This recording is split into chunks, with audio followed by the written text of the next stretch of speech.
Baik, di awal tahun 2020 kita sama-sama tahu untuk pertama kalinya setelah beberapa dekade dunia mengalami pandemi. Virus ini disebut virus corona SARS-CoV-2 atau lebih dikenal dengan pandemi COVID-19. Untuk di Indonesia pada tanggal 2 Maret pertama kalinya Presiden Jokowi mengkonfirmasi virus tersebut masuk dan mulai menginfeksi 2 warga di Indonesia. Kemudian berpindah ke Sumbar tanggal 26 Maret. Untuk pertama kalinya Sumbar juga mengkonfirmasi di Bukit Tinggi kalau salah satu warganya terkena virus. Lalu berselang 1 hari kemudian pada tanggal 27 Maret masyarakat Kota Padang juga terinfeksi virus COVID-19. Kemudian di hari yang sama pemerintah Kota Padang juga menetapkan status kondisi luar biasa COVID-19 dan mengeluarkan beberapa surat perda. Namun di balik hikayat yang terkesan pilu tersebut, masih ada juga beberapa cerita-cerita yang inspiratif dan mengharukan. Dari 104 kelurahan di Kota Padang, ada 1 kelurahan yang terbebas dari pagebluk COVID-19 ini. Bagaimana ceritanya? Saya Aldi Wardana Putra, selamat datang di podcast video komunikasi kesehatan. Ya, selanjutnya mungkin kita bisa Pak perkenalkan juga dari Bapak. Ya, Assalamualaikum warahmatullahi wabarakatuh. Nama saya Zulfahmi, SPD,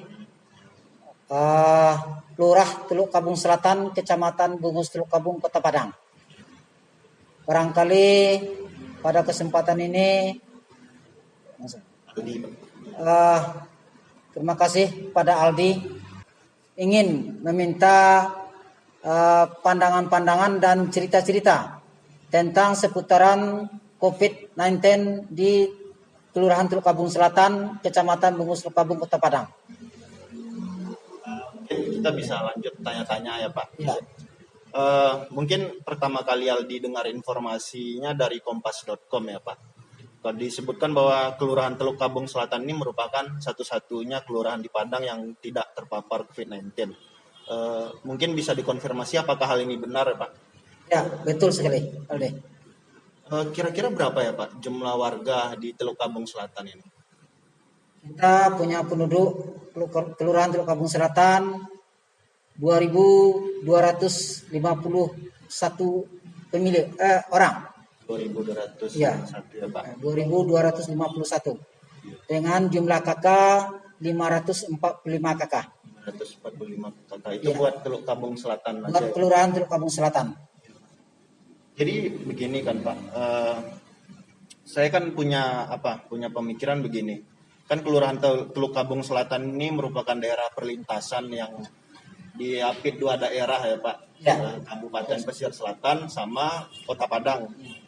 Karena ini daerah perlintasan yang diapit 2 daerah ini, kan itu virus di antara 2 daerah juga dikonfirmasi banyak korban.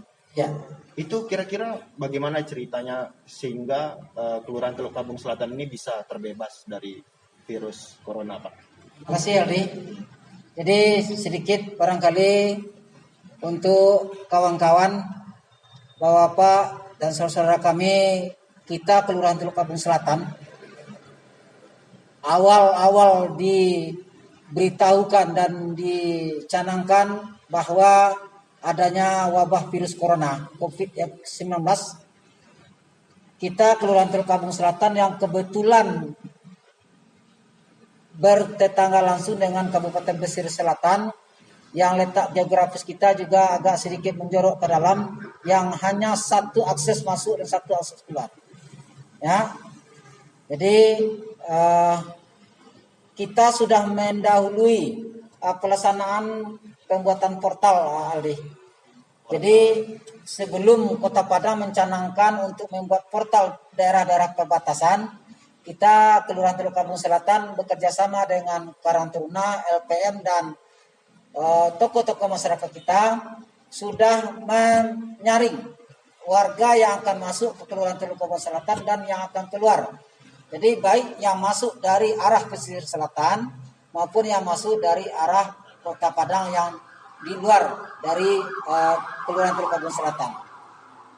Itu kita laksanakan dengan hanya swadaya masyarakat dan partisipasi dari pemuka masyarakat kita, termasuk ketua RW dan ketua RT kita yang secara bergiliran untuk menjaga posko portal COVID-19 itu. Kita belum mendengar itu adanya portal dari secara Pemko Kota Padang. Tapi setelah itu baru Pemko Kota Padang juga membuat portal di perbatasan Kota Padang dengan pesisir selatan, tapi bukan di kelurahan kita, tapi Jalan Raya Padang Painan. Karena jalan yang akan ditempuh Padang ke Painan itu bisa dengan 2 jalur. Pertama jalur biasa, Jalan Raya Padang Painan.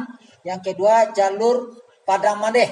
Nah, jadi karena sangat ramai ya pada saat itu jalur Padang Mandeh itu, Padang Mandeh pesisir. Jadi sambil orang pergi ke Painan, dia ingin menikmati keindahan Mandeh dan keindahan Sungai Pisang, maka dia jalur Sungai Pisang diambilnya. Maka karena adanya wabah virus corona COVID-19 ini, maka kita sudah melaksanakan portal, menyaring untuk warga kita yang masuk. Nah, alhamdulillah ini berjalan dengan baik dan sangat tertib sekali pada saat itu. Dan barulah setelah itu adanya posko dari Kota Padang untuk membuat portal-portal di setiap perbatasan yang akan masuk ke Kota Padang. Itu. Jadi kita istilahnya sudah curi start sebelum adanya pelaksanaan portal di Pemko Kota Padang pada saat itu. Kalau apa Pak, itu apakah Pemko Padang mendapatkan nasihat atau mendapatkan saran dari kelurahan sendiri atau gimana? Karena mungkin ya seperti yang Bapak bilang tadi, Kelurahan Teluk Agung lebih punya inisiatif duluan ya kan? Ya. Jadi mungkin secara kebetulan saja mungkin Aldi, karena kita tahu salah satu cara untuk menetralisir warga yang akan masuk keluar dari daerah tersebut tentu dengan pelaksanaannya portal.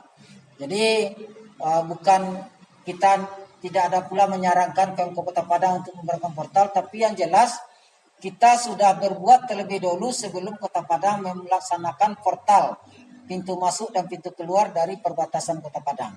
Itu kalau boleh tahu kira-kira bagaimana sih Pak ceritanya sampai terfikirkan wah ini harus dibuat portal untuk mengantisipasi virus ini gitu. Jadi beranjak dari kita, karena Teluk Agung Selatan itu yang lebih dikenal dengan Sungai Pisang, itu kan daerah wisata pulau. Jadi kita juga akses masuk dari wisata Mandeh. Nah, jadi orang masuk ke Mandeh hanya dengan 2 jalur. Pertama jalur dari arah terusan Ampapulai, yang kedua dari arah Sungai Pisang. Ya, jadi satu-satunya jalan yang akan ditempuh hanya arah Mandeh tersebut adalah dari Ampapulai dan Sungai Pisang. Maka melihat kondisi yang ada pada saat itu, kita Kelurahan Teluk Agung Selatan sangat khawatir dengan itu. Makanya kita berinisiatif dengan Ketua Karang Taruna, Ketua LPM, pengurus RW dan RT dan pemuka masyarakat kita untuk membuat portal. Sehingga tersaringlah orang-orang yang akan pergi mengunjungi Mandeh. Kita bukan melarang orang yang pergi ke Mandeh, tapi demi untuk menjaga masyarakat kita terpapar COVID-19, maka kita antisipasi itu. Jadi yang datang dari Mandeh akan mengunjungi Sungai Pisang, kita saring. Dan pada saat itu memang kita juga menyarankan kepada pulau-pulau untuk sementara tidak menerima tamu. Itu waktu itu sistem penyaringannya itu apakah pakai termogan atau gimana Pak? Ya, terima kasih Aldi. Jadi kita manual saja waktu itu karena belum ada termogan waktu itu. Belum dapat bantuan. Termogan itu keluar dan muncul setelah adanya portal Kota Padang dilaksanakan. Nah setelah itu baru kita memakai termogan untuk pelaksanaan kegiatan portal kita. Kalau untuk apanya sendiri mungkin bisa dijelaskan Pak, kan itu tadi bagaimana cara Teluk Kabung Selatan untuk mengantisipasi kedatangan virus dari dua wilayah ini kan, daerah pesisir selatan dan kota. Untuk warga sendiri bagaimana yang di internalnya biar supaya mereka juga aman. Maksudnya kan kalau tadi dari luar ke dalam, kalau sekarang mungkin dari dalam gimana gitu. Terima kasih. Jadi kita memang sangat-sangat antusias dan sangat, ini memang suatu pekerjaan sosial yang rasanya perlu kita lakukan dan tidak bosan-bosannya. Jadi karena Sungai Pisang itu hanya daerahnya apa namanya itu satu kumpulan saja, jadi tidak terpencar-pencar. Kita bicara saja di mic di masjid itu semua warga kita sudah mendengar. Nah, itu enaknya. Jadi satu masjid karena satu-satunya di Sungai Pisang itu hanya satu masjid. Jadi ya, Teluk Kabung Selatan itu satu masjid dan dua musalah. Nah, ya. Masjid ini pas di tengah-tengah letak Teluk Kabung Selatan letaknya di daerah keramaian. Sehingga kita suarakan mic di masjid itu ke seluruh daerah Teluk Kabung Selatan itu mendengar. Nah, jadi informasi itu sangat cepat sekali bisa kita sampaikan. Di samping WA yang sudah kita bentuk ya, karena kita juga ada membentuk grup WA RW RT namanya. Jadi sebelum COVID itu kan kita punya, karena sekarang sudah adanya komunikasi lewat internet, WA, maka kita mengaktifkan dan sangat mengaktifkan WA grup RT RW kita untuk bagaimana supaya kalau ada permasalahan baik yang datang dari rantau, maka kita sangat sarankan cepat untuk diasingkan dulu. Nah, selama 2 minggu. Ya, selama 2 minggu. Jadi maaf dipotong Pak, itu puskesmasnya kalau di Teluk Kabung satu ya Pak? satu pus tuh. Jadi kita sarankan ke puskesmas induk di Pasar Laban. Ya, karena pada itu kita kurang fasilitas yang ada mungkin di pustu kita belum merasa yakin, maka kita sarankan langsung ke puskesmas. Jadi warga kita yang pulang dari rantau itu sangat cepat sekali terakses, dan sangat cepat sekali kita tangani. Karena memang RT RW kita itu komunikasinya lewat WA itu selalu intens selalu. Karena kita memang sangat waktu itu awal-awal itu kan corona ini sangat menakutkan. Ya, kita pun merinding ya. Saya lihat itu pakaian astronot yang membawa itu sangat menakutkan. Jadi makanya keluarga itu memang sangat intens sekali kita, biarlah kita selalu nyinyir namanya. Jadi kalau dibilang orang Pak Lurahnya nyinyir, memang kita selalu ada kesempatan kita suarakan dengan baik. Kita ada kesempatan kita minta informasi dari WA gimana perkembangan segala macamnya. Ini. Dan mungkin ada cerita menarik. Kira-kira gimana Pak? Cerita menarik. Karena adanya instruksi dari pemerintah Kota Padang untuk selalu mensosialisasikan mengenai protokol kesehatan tentang COVID-19 ini. Jadi pada saat itu sekitar jam 4 sorean. Ya, jam 4 sore ada tamu yang kita lihat sedang nego dengan pemilik bot yang akan menyeberang ke pulau. Dan pemerintah Kota Padang pada waktu itu kan menyarankan untuk selalu mensosialisasikan kepada pengunjung-pengunjung wisata. Maka kita selalu memberikan sosialisasi kepada pengunjung-pengunjung yang akan mengunjungi pulau yang berada di daerah Kelurahan Teluk Kabung Selatan. Dan pada saat itu ada 2 mobil tamu yang 4 orang kami memberikan sosialisasi. Jadi kita ada 3 orang staf kita yang mendampingi untuk saya memberikan sosialisasi supaya di pulau tersebut kalau dapat jangan malam. Yang kedua jaga jarak. Jaga jarak. kemudian selalu pakai masker. Nah, pada itu sudah mulai ada istilahnya untuk diperbolehkan kembali ke pulau nih. Oh, iya. Tapi harus dengan protokol kesehatan. Ini cerita menarik. Jadi pada saat itu kita tidak tahu juga, Aldi. Ya. Setelah kita berikan sosialisasi, langsung orang ini masuk mobil, langsung dia cabut. Kami juga semua melongo.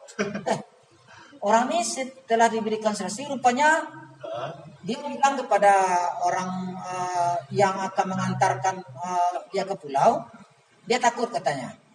Nah, karena nanti kami viralkan pula katanya. Jadi karena anggota kita pada saat kita memberikan sosialisasi memvideokan. Jadi katanya dia takut diviralkan nanti keluarganya nanti cemas juga di kampung. Itu alasannya. Sehingga waktu itu orang yang akan mengantarkan dia ke pulau tadi menuntut pada kita, Pak Lurah, gimana nih minyak kami yang sudah terbeli ini dengan adanya Pak Lurah memberikan sosialisasi, dia tidak jadi pergi. Nah, jadi saya bilang, Pak, kalau minyak Bapak yang sudah terbeli itu kan besok bisa dipakai. Nah, tapi kalau ada makanan yang sudah Bapak beli, yang rasanya akan membazir, biar kami ganti. Ya makanan ada Pak, cuman minyak. Nah, kalau minyak, tapi boleh juga minyak Bapak itu bawa ke sini, berapa Bapak beli kami ganti. Dia maunya minyaknya diganti, tapi minyaknya tidak diberikan kepada kita. Aneh juga. Jadi kita berikan saran dan langsung setelah kita memberikan pandangan kepada orang yang akan mengantarkan tadi, supaya dia paham. Tapi kita demi untuk menjaga terpaparnya masyarakat kita dari COVID-19. Tidak ada lain dari itu. Bukan kita melarang tamu pergi ke pulau karena waktu itu sudah sudah new normal yang sudah diperbolehkan tamu kembali. Nah, tapi dengan harus menjaga protokol kesehatan kan seperti itu. Nah, jadi kalau ada tamu yang tidak jadi karena ke pulau, itu kan bukan kami melarang, tapi kan kami memberikan sosialisasi bagaimana harusnya dia berbuat dan berlaku di pulau, karena daerah kita daerah wisata. Dan dia tidak mau, besoknya dia kembali ke kantor lurah. Nah, berapa Bapak beli minyaknya kemarin? Silakan bawa minyak itu ke sini. Kalau dia berkurang karena minyak itu menyusut, silakan, tidak apa-apa. Berapa Bapak beli kemarin? Minyak itu sudah kami pakai tadi Pak. Kalau sudah dipakai untuk apa diganti lagi? Nah, jadi intinya dia maunya diganti rugi akibat kan ada untungnya dia membawa tamu ke pulau antar pulau. Jadi untungnya itu yang diminta ke kita. Nah, jadi kita berikan nasihat. Nah, sebetulnya kan Bapak ke orang tersebut kemarin itu nuntut. Kenapa Bapak biarkan dia pergi? Rupanya setelah kami selidiki, orang ini bukan karena takut dengan kami, itu hanya alasan dia saja untuk pergi. Tapi karena dia sudah agak ragu-ragu juga, karena hari sudah sore, kalau dia sampai di pulau nanti tidak berapa lama, dia harus kembali, karena dia tidak rencana menginap. Jadi rasanya mubazir uang yang dikeluarkan untuk pergi ke pulau. Jadi ada dua yang akan dibayar. Pertama bayar jasa angkutan, yang kedua masuk ke pulau. Nah, jadi kita datang untuk memberikan sosialisasi. Alasan itu yang dipergunakannya kepada pengantar. Nah, maka kami panggil kembali orang yang akan mengantar tadi. Sebetulnya Pak, orang tamu yang kemarin itu, ini ada dua orang saksi. Dia sudah bicara dengan orang ini, kayaknya orang ini mendengar pembicaraan dari kawan-kawannya yang lain bahwa dia itu agak ragu untuk pergi ke pulau. Nah, tapi alasannya ini. Nah, jadi cerita menarik juga. Jadi karena kita berikan pemahaman, alhamdulillah dia menyadari dan sampai sekarang kita kembali bebas juga untuk memberikan sosialisasi terhadap tamu-tamu kita yang akan pergi ke pulau tersebut. dari cerita yang tadi bisa apa ya Pak? Bisa disimpulkan kalau ternyata warga atau masyarakat bukan orang yang datang berkunjung ini ternyata lebih takut dengan sanksi diviralkan. Ya, Itu sanksi dipiralkan. kalau apa Pak? Kan apakah masyarakat ini ketika disosialisasikan atau para wisatawan yang datang pas disosialisasikan langsung disiplin? Eh, atau mungkin Bapak punya cara yang lain, misalnya tadi itu kayak kan kita nggak menyangka ternyata cara yang semacam itu bisa membuat orang takut gitu.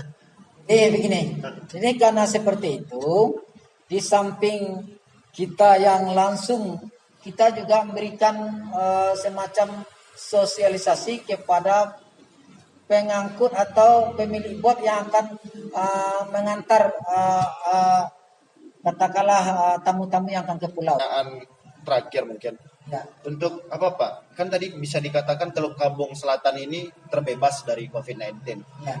Tapi dampak seperti dampak ekonomi, dampak sosial, apakah itu ada atau gimana Pak? Nah, terima kasih. Jadi kalau untuk dampak ekonomi pada saat PSBB memang itu sudah jelas ada. Sudah jelas ada karena sebagian dari warga kita adalah untuk mengantarkan jasa pengunjung ke pulau. Waktu itu pengunjung ke pulau dilarang. Nah, kemudian termasuk yang berjualan makanan yang dibutuhkan. Mungkin apa Pak? Kira-kira kan karena situasi sekarang pun masih pandemi, walaupun sudah dikatakan kelaziman baru atau new normal, tapi situasi juga belum membaik. Mungkin kira-kira pesan Bapak, apa yang mau Bapak sampaikan kepada masyarakat lah. Pesan misalnya pesan semangat, apa segala macam. Ya, barangkali pesan kita pertama, kita jangan anggap lawan COVID-19 ini. Kita taat terhadap aturan-aturan yang diatur dalam protokol kesehatan.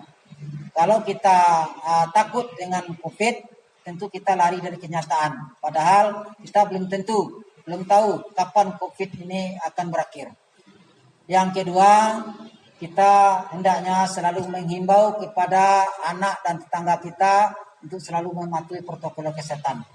Termasuk untuk kegiatan-kegiatan yang berkerumunan. Seperti kenduri, acara-acara yang mengakibatkan adanya jarak yang kadang-kadang sulit untuk dijaga begitu. Kalau untuk kenduri sebetulnya sudah ada aturan dari pemerintah Kota Padang, tapi kadang-kadang banyak yang terlanggarkan oleh yang pergi melihat kenduri, termasuk dari si panitia yang berkenduri tersebut. Jadi kita mohonkan untuk selalu menjaga ini. Kita bukan takut, tapi harus melindungi dan mewaspadai diri kita supaya jangan kita terpapar dari COVID-19 ini. Ini harapan kita. Seperti itu ya Pak. Iya. Mungkin terima kasih Pak atas kesempatan sudah mau diwawancarai, kemudian sudah mau membagi cerita-cerita inspiratifnya lah kepada kami, kepada masyarakat yang lain. Iya, mungkin kira-kira begini. Tadi mungkin ada kutipan yang menarik yang bisa kita ambil dari kata Bapak Zulfahmi tadi, bahwa COVID-19 harus dihadapi, bukan ditakuti. Dengan kata lain, jangan lari dari kenyataan. Kutipan tersebut memiliki kesamaan. Saya mengingat kutipan tersebut dengan kutipan Ernest Hemingway yang mengatakan terlebih dari apapun, yang mengatakan terlepas dari apapun, setiap orang mesti bertahan. Nah, mungkin sekian video podcast kita hari ini. Saya pamit undur diri. Assalamualaikum warahmatullahi wabarakatuh. Waalaikumsalam warahmatullahi wabarakatuh.